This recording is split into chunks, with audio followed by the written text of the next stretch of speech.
Hey guys, it's Chris. Welcome back. In today's video, we are going to be going over how to do the perfectly shaped almond nail. Now, if you've seen our past shaping video, this is just gonna add a little bit more to your knowledge. I hope you guys enjoy today's video. Stay tuned.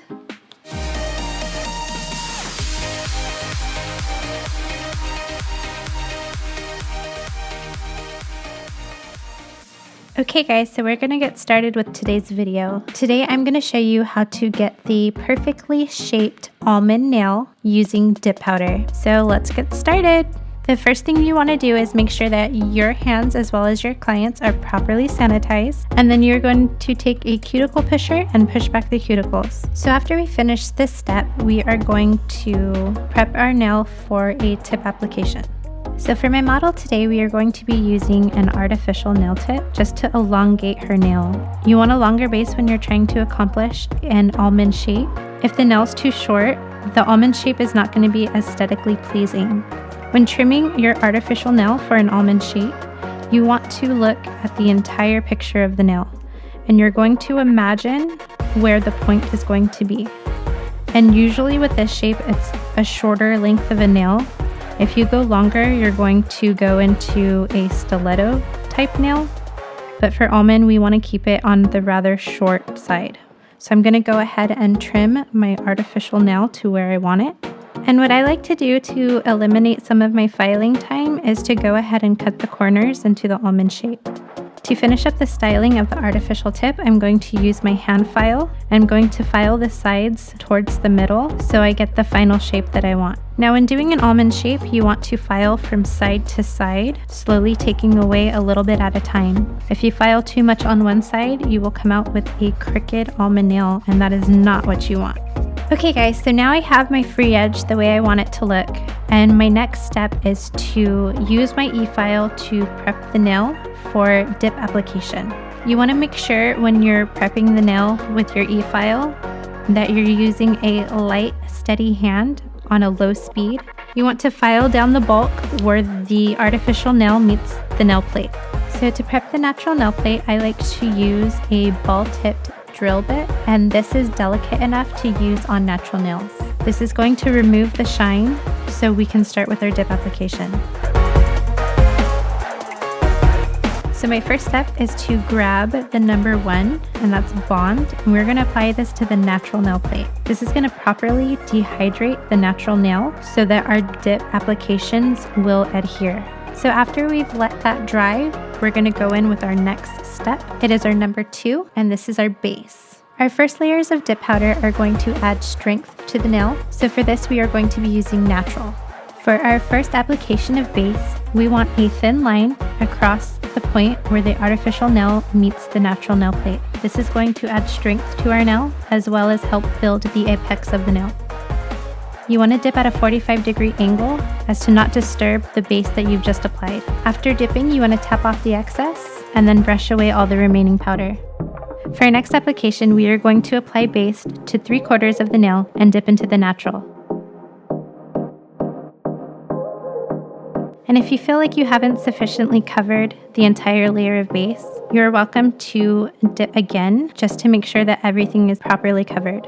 Okay guys, so that's all for our structural layers of dip powder. Now is the fun part. We're going to add some color. For today's color, we're going to be using Spin and Twirl. This is from the Carousel collection. It's the 2018 spring collection. So now when we apply our layer of base to adhere the color powder, we will be going a hairline away from the cuticle and covering the entire nail. So go ahead and tap away the powder and dust off any excess. When working with any of the colored pigment powders, you want to make sure that you're doing 2 coats of color. So for our next layer of base, we are going to apply to the entire nail.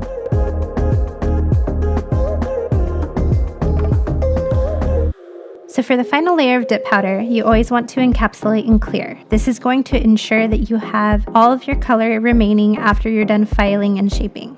So for this layer of base, you're going to apply it to the entire nail, making sure that you encapsulate all color. And go ahead and tap away the dust and wipe off any excess.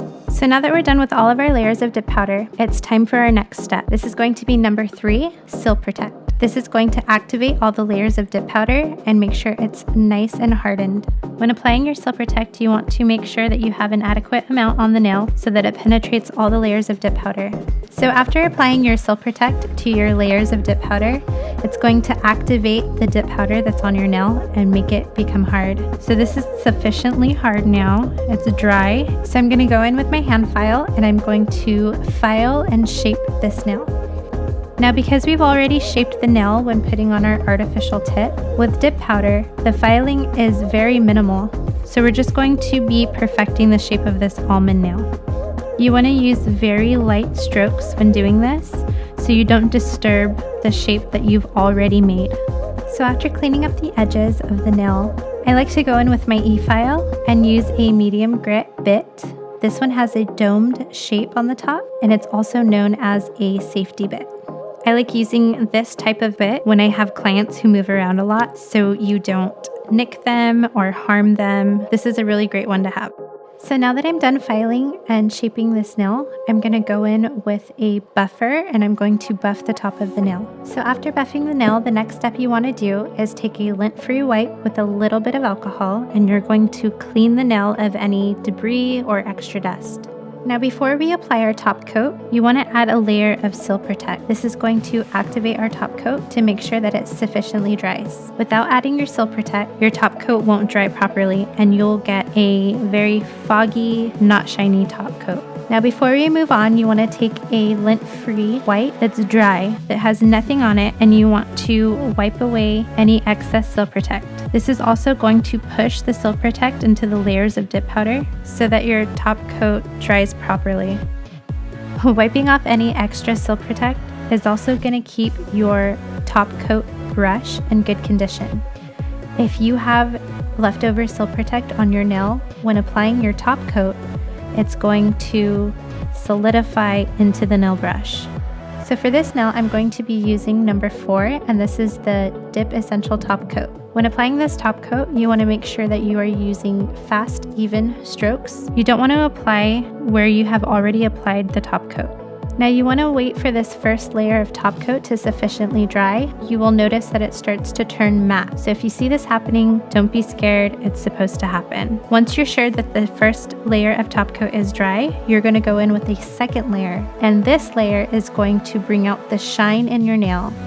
So after the top coat is completely dry, now it's time to go in with our number 5, and this is Nourish Oil. This is going to nourish the skin around her nail, and this is always my client's favorite part. So there you have it, guys.